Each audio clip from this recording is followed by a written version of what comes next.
Hey everyone, thanks for joining live. And for those watching the replay, you are going to love this. You are up for a treat. So I'm so excited that we have our special guest, Lisa Clegg, with us tonight because she is super passionate about something that has always lit me up, and that is water and the importance of very good quality water and water that nourishes us and hydrates us. I had huge issues, and Paul used to freak out with the amount of water I used to drink. No matter what happened, I never felt I was hydrated. I always just felt like I needed more and more. And so many years ago now, we invested in a machine which gave us hydrolyzed water, and it's living water. And I got to tell you, Paul, at first he was like, "Stop putting money in for you just, it's not." And I was like, okay, you need to speak to my friend about this, and she'll explain all the reasons why this is an investment in your health long term and how it's going to change our lives. And he was like, okay, right. So he went from freak out to, yeah, that sounds good to me. So then he had a sit down, a one-to-one, and he learned all about it, and he was done. He was like, yep, this is it. And since I started using it, I noticed a difference. I noticed how hydrated I felt. I noticed how different my skin felt. I noticed how different things were happening, even just simple things like bouquets of flowers. They lived longer, right? My cleaning sprays with the essential oils, it was actually so much better. It dispersed the essential oil molecules better in the diffuser, in the spray bottles. So there's stuff going on. And I learned all about alkaline and acidic, and it helped me so much to understand what I needed to use and where. So a huge issue of what happens when we have these endocrine disruptors in our world, like perfumes and synthetics, which are everywhere, it's very hard to escape, is that our hormones are thrown so badly out of whack from these endocrine disruptors. And we end up with brain fog and, skin sensitivities, and a lot of people are losing taste and smell and so on and so forth. A lot of times when this is happening, people don't realize that, we need to support our body, flushing out our body, but also like working with the cells. We need to hydrate at a cellular level. This is paramount for us moving forward. And because we are all passionate about reversing the biological clock, I thought this would be a perfect bonus session for you all to receive and to learn about. Lisa, when I first met her, she was interested in training in naturopathy, Ayurveda. She's this holistic practitioner who's also a phenomenal entrepreneur and has made huge success in her life in the business world and in the holistic and natural sector. So I thought this would be something wonderful for you all to learn about. Please put a 1 in the chat if you can relate to never fully feeling sated hydration wise. Can I see if anyone else has experienced that? Yeah. What about some of you think, okay, I get a headache, so I'm going to drink some water to help solve it. Maybe I just need some water. Put a 2 in the chat if you've noticed it doesn't really do anything. Yeah. Yeah, great. Thanks for your honesty. So these are the changes I started noticing happening. So without further ado, Lisa, thank you so much for being here. Thanks for sharing your wisdom with us and for offering your time to us all here in the Cortisol Detox Program. Oh, I'm thrilled to be here. And I know that you guys have been doing this for weeks now. Is this like week 9? So no, we're like in the we're coming to the final stage now. This is like phase 3. So we're coming to the final weeks of it. Yeah. So I don't know what week that is. Maybe it is 9, 10. I don't know. Maybe it is 9. Yeah. So you're kind of detoxing now, reflecting.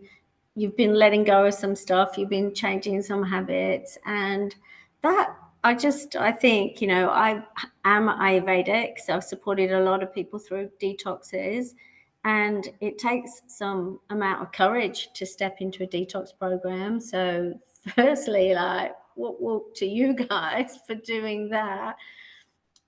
But I also know that you can be in the middle of a detox and still feel inflamed and foggy and like you're not quite there yet. And I just also want to say that that's not unusual either. And you're definitely not alone if that's the experience you're having. And I guess the core thing that I'm going to be talking to you tonight about is that it's not always about doing more. Sometimes there's just a missing piece. And when that missing piece lands, and when that missing piece lands, everything can change. And that missing piece for me is water. So we'll touch on the water that Ness was talking about, but I'm also going to really talk to you about. I don't think my daughter is. I'm just on a call. I forgot to tell everybody that we were busy tonight. I'm going to talk to you about more generally and try and relate it to what you've been doing as you've gone through the 90 days. So I'll just share my screen if I can remember how to do that again. Here we go. Got to get my cursor in the right. There it is.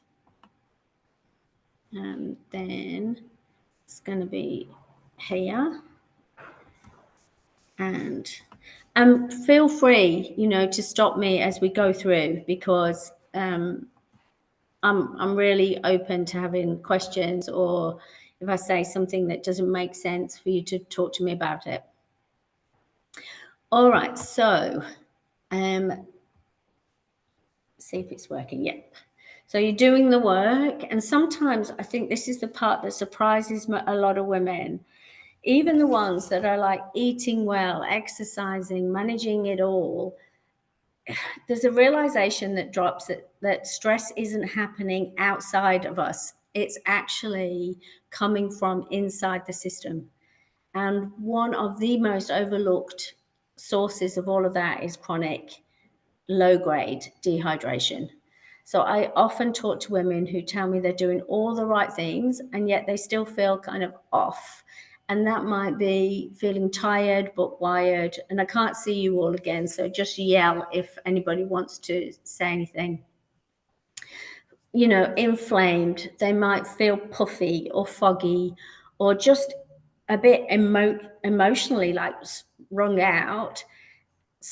Sleep is often very poor, and they're doing the work but nothing is clicking. And is that resonating? Has anybody had that experience even on this detox or in previous detoxes? I can't tell. Okay, I'm just going to keep moving through, and you're going to have to. Ness, are you still there? Yes. Yeah. Can you see them now? Can you see people now or not? No, but what I might be able to do is put the chat bar on. Yeah, I can. So if you talk to me in the chat, I can see you now. Yeah. So, that missing piece is often hydration. And I'm going to try and explain, it's quite multi-layered actually. So I'm going to try and explain how that all works together and how it can undermine, getting this one thing wrong can undermine everything else. But similarly, getting this one thing right can support everything else. Okay, so there it is. Low grade. And I don't just mean, are you drinking your 8 cups or whatever it is we say? If we just think about physiology and water, and I know by now, you all know we're mainly water. Water supports joints. It supports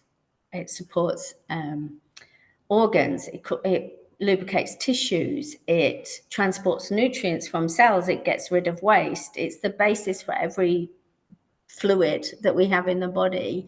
It regulates temperature. It's our single biggest source of energy, actually. And so in Ayurveda, we say that it brings life. It's the thing that gives life. If we don't have enough of that, of the right quality, you get the kinds of things that Ness was talking about. We've got problems. And so when I talk about dehydration, sometimes people think that you get dehydrated if you're not drinking for a couple of days, but it's actually not that at all. You get dehydrated when your output is less than your input. And something like 70% of people are probably chronically dehydrated at any one time. And there's two aspects to it. It's the volume that you're drinking, as well as the quality of what you're drinking. And what happens if either of those two things get off, your essential functions get shut down. So your body shifts into, survival mode really, and starts water rationing, the term. And your cells limp along with the minimum that they need to do what they need to do. So it's way beyond drinking 8 cups a day. That's like the start. That's the easy thing. We want hydration that supports our bodies to function optimally. And a lot of women I talk to are drinking a lot, but they're still dehydrated at that cellular level. And the reason is they're missing the rhythm, the mineral support, the timing, and the hormonal context that actually makes hydration work. And I'm going to try and cover some of that. So just tell me in the chat, that question 1, was that you guys saying that you feel that you could improve on your hydration? Who feels that? Pop a 3 in the chat if you feel like you can improve on hydration, everyone.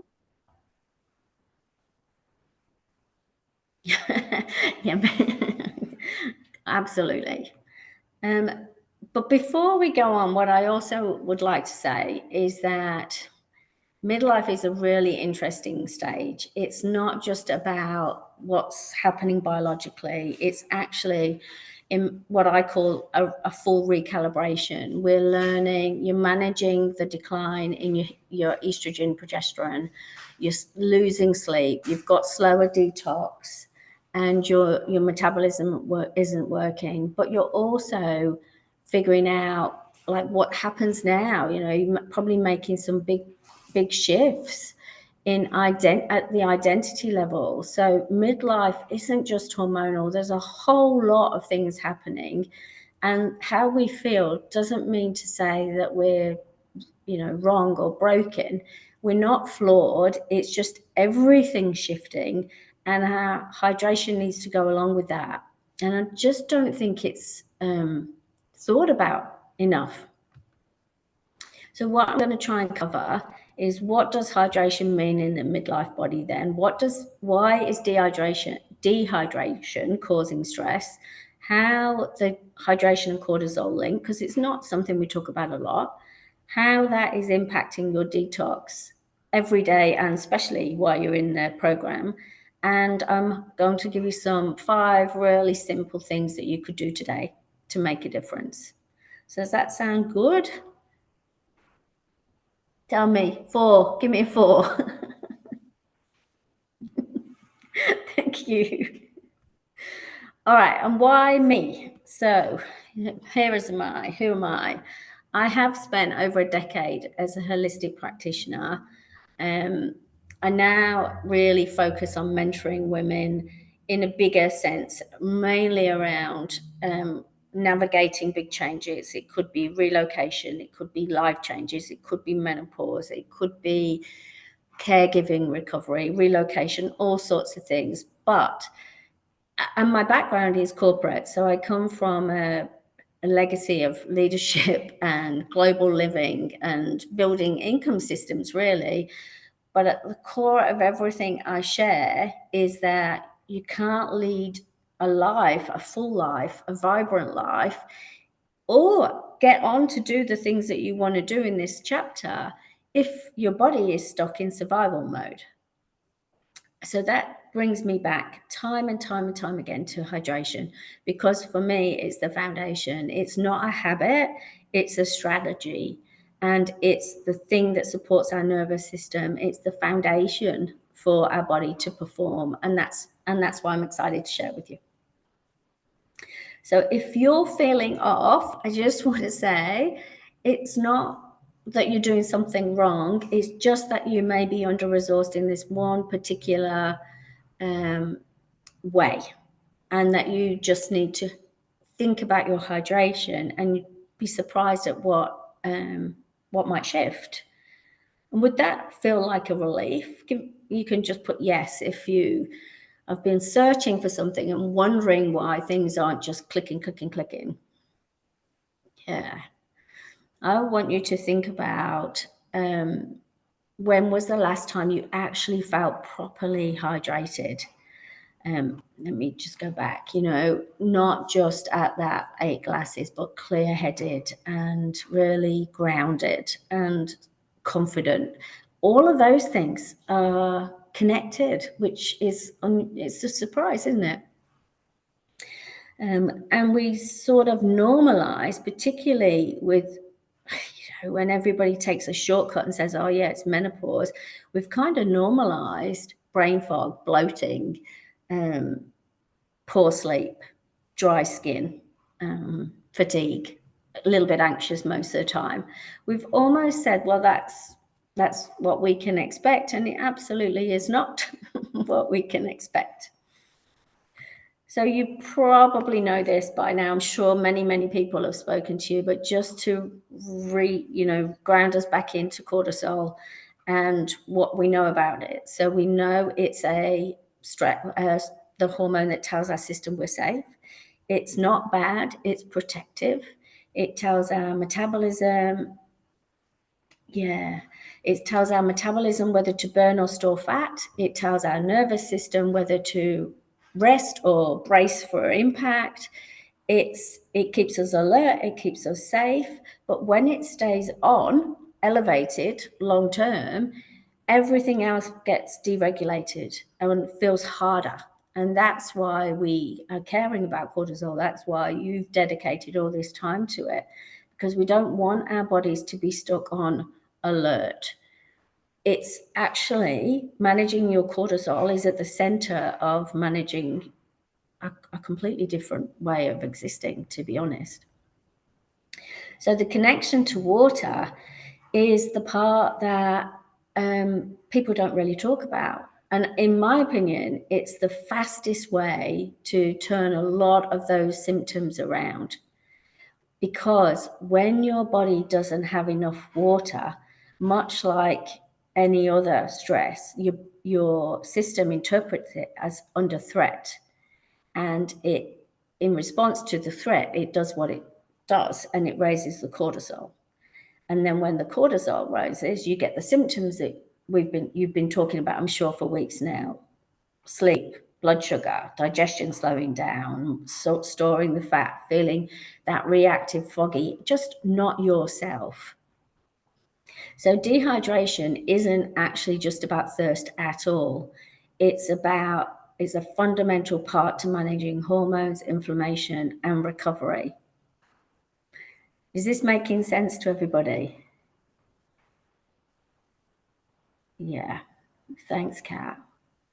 So dehydration isn't, well, by the time we're feeling thirsty, it's too late. Symptoms of dehydration we just talked about, really, it might feel like after getting to the afternoon and not just having nothing left in the tank. It might feel like anxious for no particular reason. Those cravings that we know, lying in bed absolutely wired and then waking up in the morning exhausted, or headaches and pressures. So dehydration shows up in so many ways that we don't think about. Oh, I should drink a glass of water and I might feel like less anxious. It's not like the first thing we think of, but these are not just signs of cell death and aging. They're actually your body clamoring for regulation.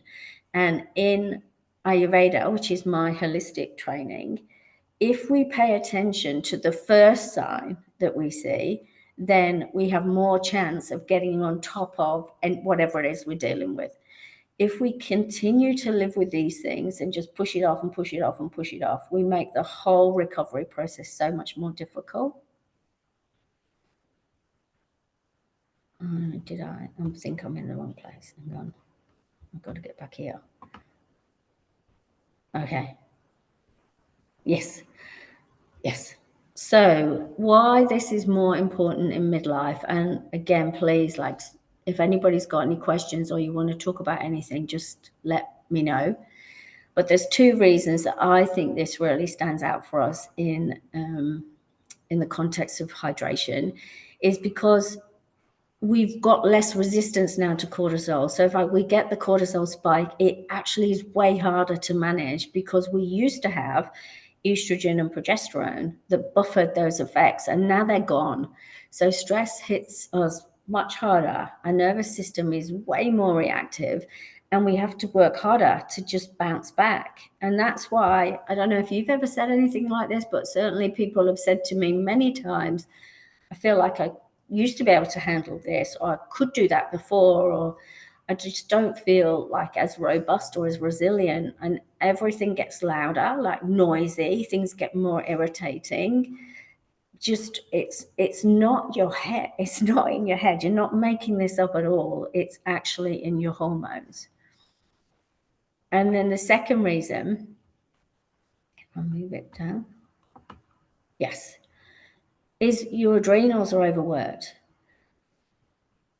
Feeling all of that, yeah. Your adrenals are overworked. So when you move through perimenopause and menopause, your adrenal glands have stepped in to produce hormone backups, really. They try and substitute a little bit for the hormones that we've lost, and they make the precursors to estrogen and progesterone. But the adrenals are also the ones that are producing the cortisol.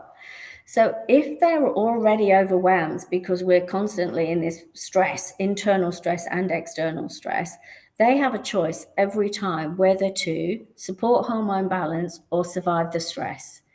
And if you are dehydrated, any kind of additional stress that you really didn't need is going to tip that balance towards managing stress.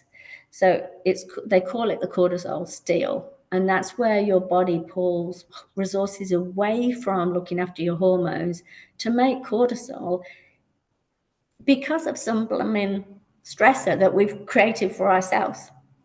And it's why women in midlife feel so very depleted, even when doing everything possible to get this right. So if you're feeling tired, anxious, inflamed, again, I just want to keep saying it's not because we're doing something wrong. It's because your body is actually out of bandwidth. It had to make a choice what to do, and it made the choice that it thought kept you safest. All right. We all know, but just to remind us that stress isn't just mental. It's not just about something that's happening externally. It's anything at all that signals to the body that something is off. That will be interpreted in the same way, and it will create the same reaction. So all of the things, poor sleep, overtraining is an interesting one. Like when you're trying to lose weight or something, because you're noticing your metabolism and digestion slowing down, so you go hard at the gym, it's working against us, because we're putting our body in a sense of stress that we can't manage. Dehydration is exactly the same thing. So when the body senses dehydration, it raises the cortisol, because it actually is a threat to your cells. I'm going to talk about that now. So even if everything else was good, if you were dehydrated, you'd still be stuck in this stress loop. And that's why I love this, because it's the easiest thing in the world to get on top of, So here's how they're connected. And particularly thought this was relevant because we're doing a 90-day detox. So you've already been doing lots of things to try and support your detox pathways. But detox isn't just about removing stuff, it's also about moving stuff. So if you think about your, here's an analogy for you, a fish bowl. If you didn't filter that water, clean that water on a regular basis, it would get filthy and waste would build up, and eventually everything inside of that fish bowl would die. And that is what's happening in our bodies when we can't detox effectively. So one of the first functions when we're dehydrated that our body puts on hold is our detox function. It just can't deal with moving that cellular waste and environmental toxins out, just doesn't have the capacity for it. And yet every single one of our detox pathways needs water. So your liver needs water, your bowels need water, your kidneys need water. When you don't have enough water, all of the waste builds up in the fluids that surround the cells. And it literally, I mean, in my head, I have this image of things just being choked. Everything slows down. Things recirculate, toxins back up, estrogen that doesn't clear, inflammation stays. But our body is super clever. So if it can't get rid of it because we're under the stress of dehydration, what it does is finds places to store those toxins that will not immediately, endanger our life. So it put it in fatty tissues or in joints or in deposits in arteries, things that in the short term are okay, but in the long term are really not okay. So you might notice as you detox, the belly, you might notice as you detox some weird signs and symptoms of pain or aches or like weird stuff going on. And it's probably because your body is trying to detox, but it just doesn't have the level of hydration it needs to finish it off. So hydration is what breaks the cycle. And if we don't break the cycle, all of that waste stuff actually causes inflammation, which again triggers cortisol, which again gets in the way of sleep and the rest and repair cycle. And again, inflammation goes up. So we get in this horrible, horrible situation. Yeah, myalgia and arthralgia. So yeah, pain. Both knees inflamed. Yep. So your body is trying to do the detox. You just need the water. You need the hydration to be able to support it.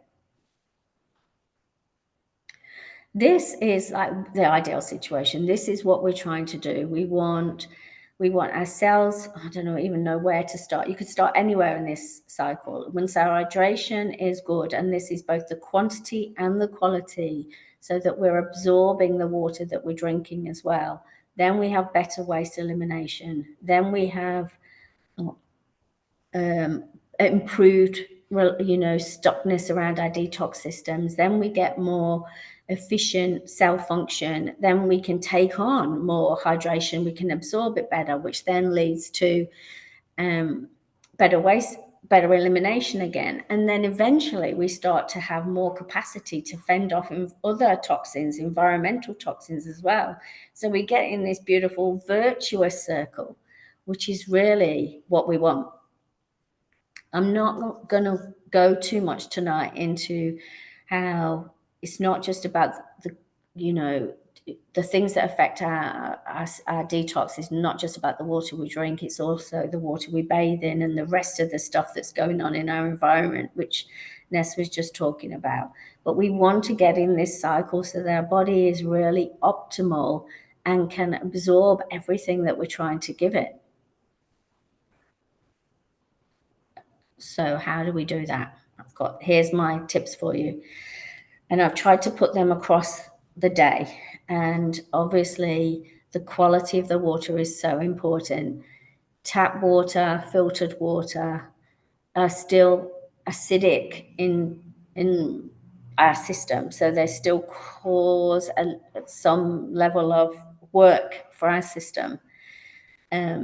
Bottled water is loaded with microplastics, which should not be in our system at all, but they are. So I'm as a minimum, you must be filtering your water. And I'll talk to you in a second about what I do beyond that. But if you're still just drinking straight out of a tap or a bottled water, first step is to change that. Then when you have got some water that, is clean, then these are the steps. So in the morning is the very best time to get water into your system. So 500 mils, 750 mils. We don't want cold water. We want room temperature water, and add sea salt or lemon, because those things naturally add minerals and alkalinity into the water, which our system can absorb, so it can actually work better for us. So it's again that thing of, it's no good having water that just sort of doesn't touch the surface. We need to be able to absorb it and use it as well. So if we can do that in the morning, that will be a massive leap forward in terms of setting you up for the day. And then sipping lightly around meals. Do not drink water when you're eating. Aim for 30 minutes before and at least an hour afterwards, because we want our digestive system to be optimal. Not in Ayurveda, we used to talk about it like putting water on a flame. You want your digestion working. You want it fired up. So definitely don't want hydration around meals. If you must, then it's just a little sip. During the day, we want rhythm rather than waiting for thirst.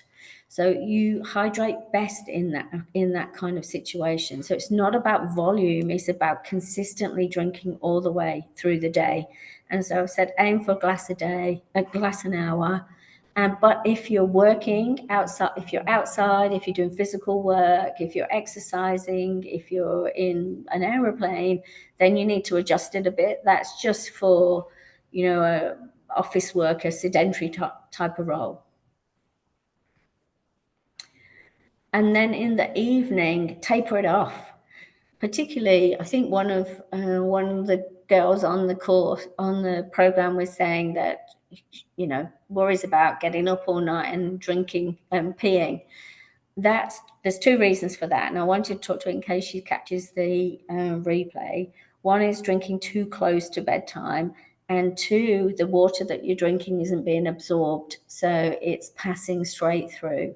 We want to support that by adding minerals or the solution I'll show you in a minute. So evening, you really want to stop drinking, an hour or so before you go to bed, just so you can not keep waking, because the waking keeps triggering the cortisol. And then mineral support, which I think is where the Metapower, the Advantage, where we've got sodium, potassium, magnesium in particular.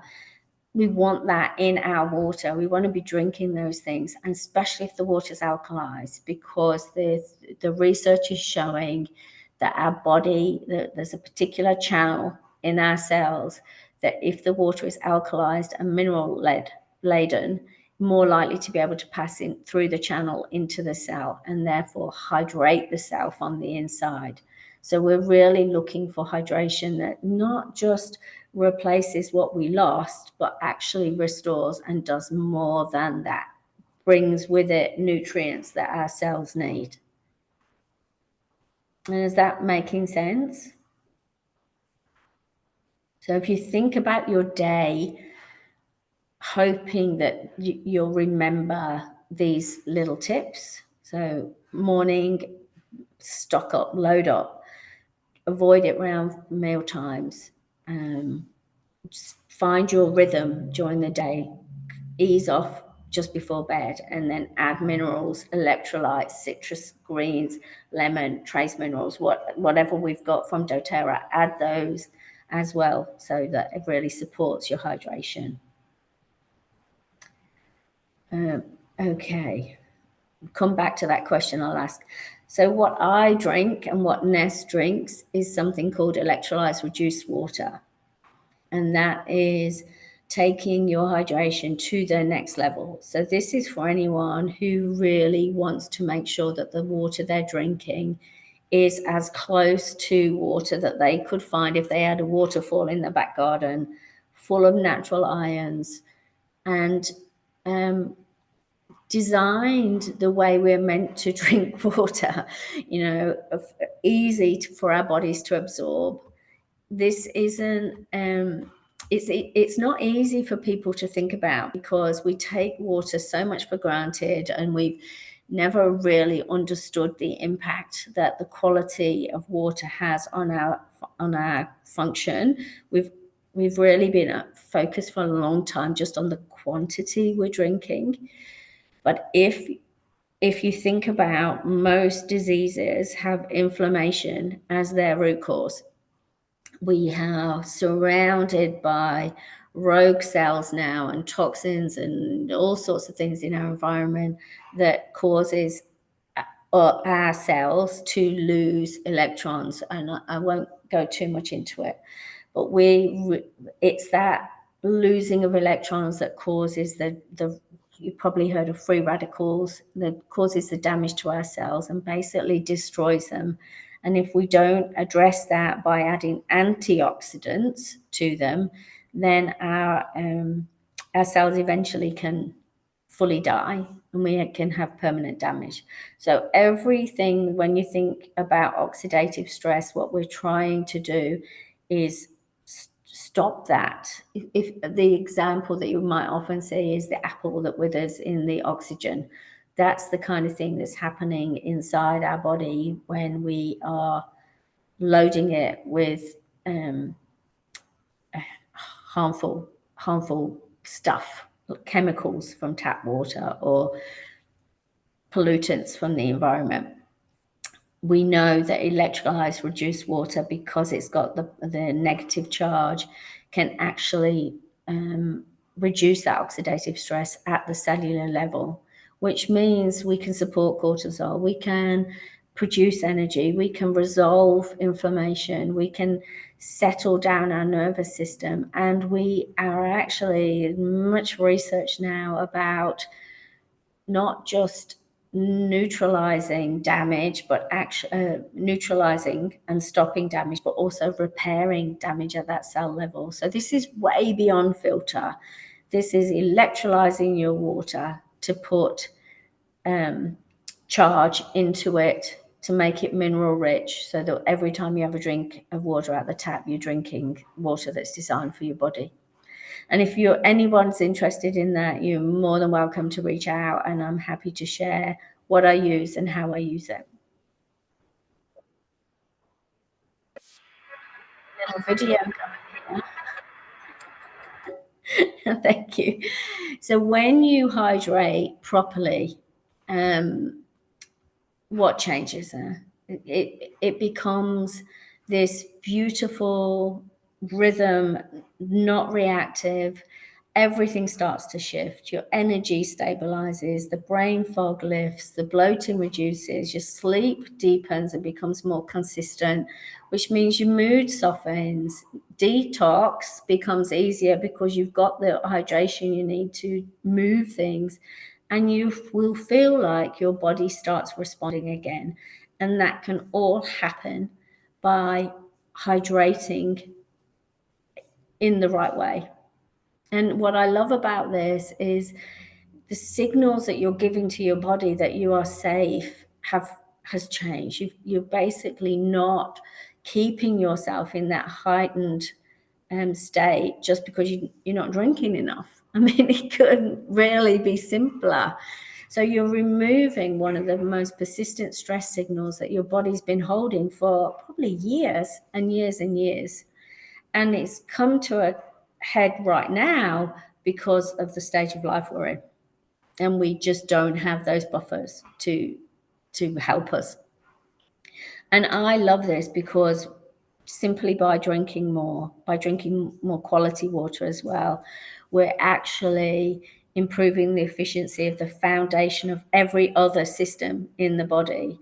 So for me, it feels not just defensive, it feels like a really proactive move. You're not doing more, which can, I don't know about you, but I'm kind of a bit over add more, do more, feel more. I just want to do what I need to do properly. So yeah, it can change a lot of things. So I would leave you by saying, if I try and bring all this together, because I appreciate there was a lot.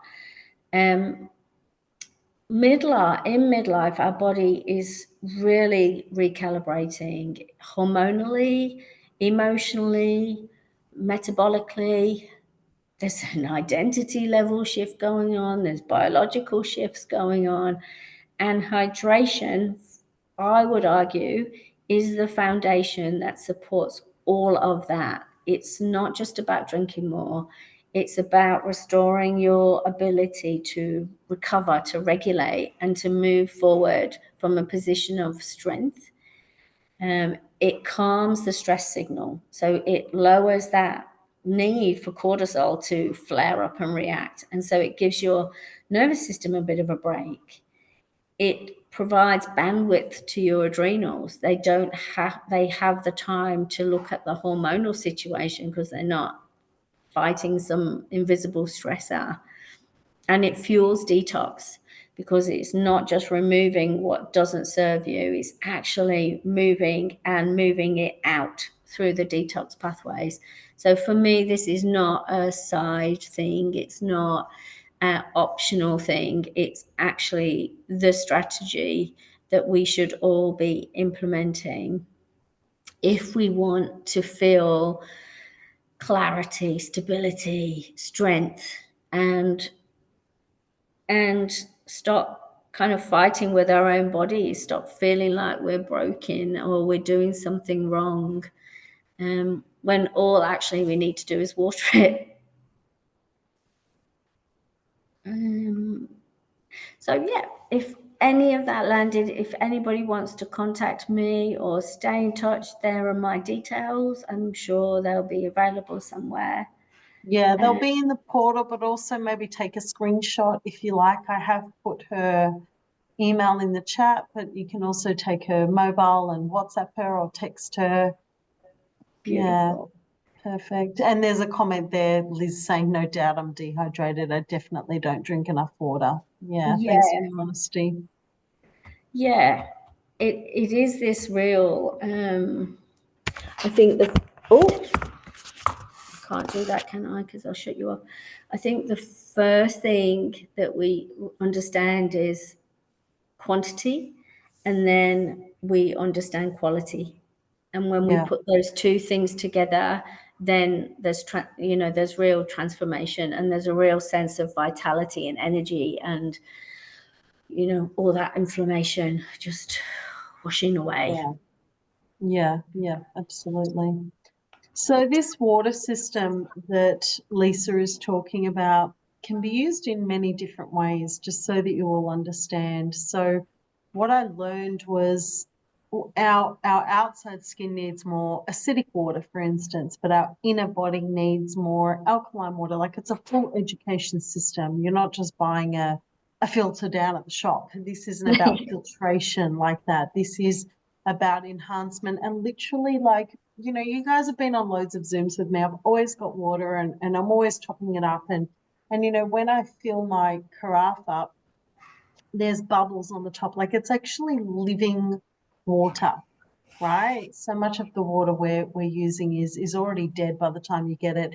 And with all of the storage systems for water and plastic, the PFAS, all the microplastics, everything, it's so toxic for your system, right? Lisa, we've lost you.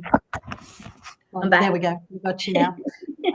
So just know that. And I appreciate, Lisa, you didn't want to be seen as selling your equipment or anything, but I'm going to say there's not one thing there about what the machine's called or anything, but I'm going to say this was probably one of the biggest game changers we made to our ongoing health and vitality in our lives. So anyway, check it out.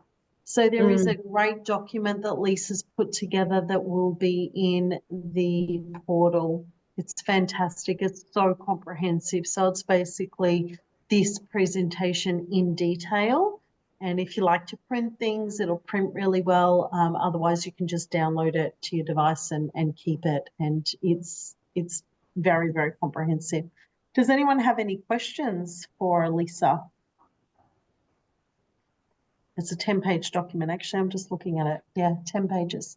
Any questions, any comments, any aha moments? Yeah, go for it, Kat. I'm just wondering what you know about whole house filters or shower filters and things, because I'm on town water here. Yeah, I have a full house system in my house cat. So I filter at source, and then I remineralize on one of my taps, and then put it through my ionizer before we drink it. So I think the whole home filtration system is an awesome first step and would be great, but yeah, you have to be a little bit careful around, all that's doing is taking out the stuff that shouldn't really be in there anyway.